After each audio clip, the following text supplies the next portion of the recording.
Greetings of the day to everyone. Today we are going to discuss a very important and a very interesting topic. The topic of discussion is International Criminal Court. Now, let us understand why International Criminal Court is in news at present day. अब देखते हैं International Criminal court news में क्यों है. Okay, तो International Criminal Court recently issued arrest warrant for Israeli Prime Minister Benjamin Netanyahu. So what International Criminal Court has done? International Criminal Court ने एक arrest warrant issue किया है किसके against में? बेंजामिन नेतन्याहू जो इसराइल के prime minister हैं और his former defense minister and Hamas officials. तो 3-4 लोगों के नाम पर इन्होंने अरेस्ट वारंट किया है. कुछ हमास ऑफिशियल्स के नाम पर किया है, बेंजामिन नेतन्याहू के नाम पर अरेस्ट वारंट इशू किया है एंड बेंजामिन नेतन्याहू के मिनिस्ट्री में जो फॉर्मर डिफेंस मिनिस्टर थे उनके नाम पर अरेस्ट वारंट इशू किया है. अब बात यह है कि why they have issued this arrest warrant. They have issued this arrest warrant accusing them of war crimes. उनको एक्यूज किया है वॉर क्राइम्स के लिए, crime against humanity. So there is a conflict going between Israel, Palestine, and there is a conflict going between Lebanon, Israel. So and Iran and Israel has been indulged in a conflict for a very long period of time. So International Criminal Court ने एक arrest warrant issue किया है इन लोगों के खिलाफ क्योंकि उन्होंने war crimes करे हैं, ऐसा उनका मानना है और बहुत सारी ह्यूमैनिटी के अगेंस्ट में उन्होंने काम किए हैं, तो इसलिए इंटरनेशनल क्रिमिनल कोर्ट ने अरेस्ट वारंट इशू किया है. Now the point of discussion is we need to know about International Criminal Court. What is International Criminal Court, इसके मेंबर्स कौन कौन है, इसमें इंडिया मेंबर है या नहीं, we will know in much more detail. More about International Criminal Court. It is a global court which seeks to hold to the account those guilty of some world's worst crimes. ठीक है, एक global court है जो दुनिया में बहुत हिनोनियस crimes करते हैं या बहुत ही बुरे क्राइम्स करते हैं, उनको पनिश करने के लिए या उनको गिल्टी ठहराने के लिए ये कोर्ट बना है. Now it is the only permanent international criminal tribunal.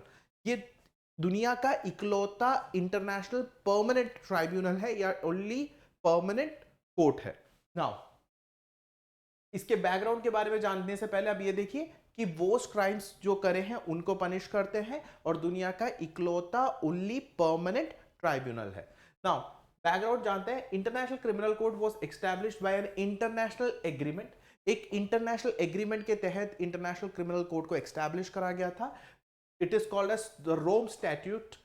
17 जुलाई 1988 में रोम स्टैट्यूट बना था. ये एक इंटरनेशनल एग्रीमेंट है जिसमें बहुत सारे कंट्रीज ने साइन किया है. ये रोम स्टैट्यूट या इस एग्रीमेंट के तहत आपका इंटरनेशनल क्रिमिनल कोर्ट को एस्टैब्लिश किया गया था और ये एग्रीमेंट कब साइन हुआ था? 17 जुलाई 1998 में. Okay, the Rome Statute sets out the court's jurisdiction, structures and function. अब जो रोम स्टैट्यूट है वो ये बताता है कि इंटरनेशनल क्रिमिनल कोर्ट का ज्यूरिसडिक्शन क्या होना चाहिए, इसमें मेंबर्स का फंक्शन क्या होना चाहिए, इसका स्ट्रक्चर क्या होना चाहिए, रोम स्टैट्यूट बताता है. The statute entered into force on 1 July 2002. Now understand, जो इंटरनेशनल क्रिमिनल कोर्ट है जो कि हम लोगों ने अभी ऊपर देखा कि वर्ल्ड में जो हिनोनियस क्राइम करते हैं और बहुत ही बहुत ही डेडली क्राइम करते हैं, वॉर क्राइम्स, जीनोसाइड्स, ऐसी चीजें करते हैं, उनको पनिश करने के लिए है. Only permanent international criminal tribunal है.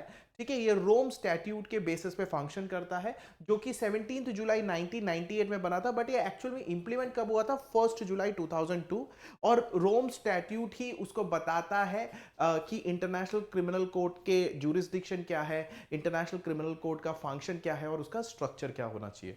Now let us move further. International Criminal court के बारे में और चीजें जानते हैं. It investigates and where warranted tries individual charged with gravest crimes of concern of the international community, genocides, war crimes, crimes against humanity and crimes of aggression.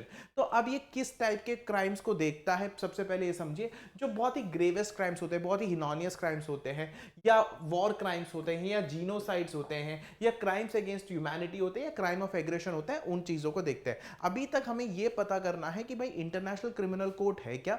International Criminal Court बहुत ही heinous crimes, war crimes, genocide, crimes against humanity, के matter में decision लेने वाला दुनिया का इकलौता permanent court है, जो कि रोम स्टैट्यूट के बेसिस पे बना था। रोम स्टैट्यूट 1998 में बना था और वही डिटरमाइन करता है इंटरनेशनल क्रिमिनल कोर्ट का फंक्शन क्या होना चाहिए, स्ट्रक्चर क्या होना चाहिए, इन सब चीजों को डिटरमाइन करता है, और वो स्टैट्यूट 2002 में इंप्लीमेंट हुआ था। अब इंटरनेशनल क्रिमिनल कोर्ट का हेडक्वार्टर कहां पर है? The headquarter of International Criminal Court is Hague, Netherlands, Netherlands में है, हेगू में है, ठीक है। और इसमें 123 नेशंस हैं, ठीक है, and state parties to the Rome Statute and recognise International Criminal Court's authority. ये 123 मेंबर्स रोम स्टैट्यूट के सिग्नेटरी हैं, उन्होंने रोम स्टैट्यूट को साइन किया है और वो इंटरनेशनल क्रिमिनल कोर्ट को रिकॉग्नाइज करते हैं। जो भी इस कंट्रीज ने 123 कंट्रीज ने रोम स्टैट्यूट में साइन किया, उस एग्रीमेंट में साइन किया, वो इनके कोई भी वर्डिक्ट होगा इंटरनेशनल क्रिमिनल कोर्ट का, उसको पूरी तरह मानेंगे। अब इसमें कुछ एक्सेप्शन कंट्री है जो जिसने रोम स्टैट्यूट को साइन नहीं किया, उसमें US, China, Russia, Israel and India है। ये बहुत दुनिया के बहुत पावरफुल कंट्रीज हैं डिफेंस के मैटर में, इकोनॉमी के मैटर्स में, but they have not agreed to the International Criminal Court और द रोम स्टैट्यूट्स एग्रीमेंट, ठीक है। फंडिंग क्या होता है? The court is funded by contribution from the state parties, ठीक है। जो स्टेट की पार्ट, जो भी उसके मेंबर्स हैं, उनके कंट्रीब्यूशन से ये कोर्ट चलता है, एंड बाय वॉलंटरी कॉन्ट्रीब्यूशंस, ठीक है। कोई भी वॉलंटरली कंट्रीब्यूट करना चाहे तो उससे भी एक कोर्ट फंक्शंस होता है। और international organisation, individual corporations and other entities, तो स्टेट मतलब जो भी मेंबर्स है वो कोई भी वॉलंटरी कॉन्ट्रीब्यूशंस, इंटरनेशनल ऑर्गेनाइजेशन, दुनिया के अलग अलग गवर्नमेंट और कोई भी एंटाइटी इनको फंड कर देता है, ठीक है। नाउ मूविंग फर्दर, इसके कॉम्पोजिशंस क्या है, इसमें कितने जजेस हैं इंटरनेशनल क्रिमिनल कोर्ट में, ये देखते हैं। The court has 18 judges, total 18 judges हैं, each from different member country elected for non-renewable 9-year terms. तो 18 judges हैं टोटली, और ये जजेस अलग अलग कंट्री से इलेक्ट होते हैं और 9 years के लिए इलेक्ट होते हैं, और इसके बाद इनका टर्म रिन्यू नहीं हो सकता है, ठीक है। जो प्रेसिडेंसी है, द कंसिस्ट ऑफ 3 जजेस, जो प्रेसिडेंट की पोस्ट है, प्रेसिडेंसी में 3 जजेस होते हैं, वन प्रेसिडेंट होते हैं, एक प्रेसिडेंट होता है और 2 वाइस प्रेसिडेंट होते हैं, जो कि ये ऊपर जो 18 जजेस हैं जो अलग अलग कंट्रीज हैं, उस जो अलग अलग कंट्री से इलेक्ट होकर आए 9 ईयर के लिए टर्म के लिए, उसमें से 3 लोगों को प्रेसिडेंसी के लिए चुना जाता है, उसमें से एक प्रेसिडेंट होते हैं और 2 वाइस प्रेसिडेंट होते हैं, ठीक है। अब ये मैंने आपको बता दिया। फिर एक ओटीपी का, ओटीपी मतलब ऑफिस ऑफ द प्रोसिक्यूटर का एक पोस्ट होता है। OTP is responsible for receiving referrals and any substantial information on crimes with in the jurisdiction, ठीक है।